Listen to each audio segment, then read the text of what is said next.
আগামী ২৬শে জানুয়ারি মহাদিব্য দরবার বসছে হুগলি জেলায় হরিপালে।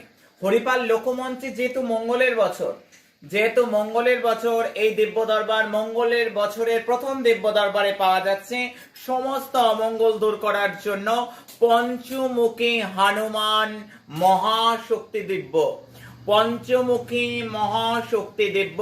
পঞ্চমুখী হনুমানের চিত্র প্রাণ প্রতিষ্ঠা করা, যেটা বাড়ির দক্ষিণ দিকে রাখলে একটা মারাত্মক ভালো ফল পাবে।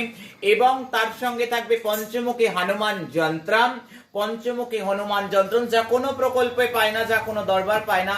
তার সঙ্গে থাকছে ৫ মুখী রুদ্রাক্ষ, যেহেতু একাদশ রুদ্র অবতার প্রকল্প এই প্রথম পাচ্ছে মানুষ সম্পূর্ণ বিনামূল্যে।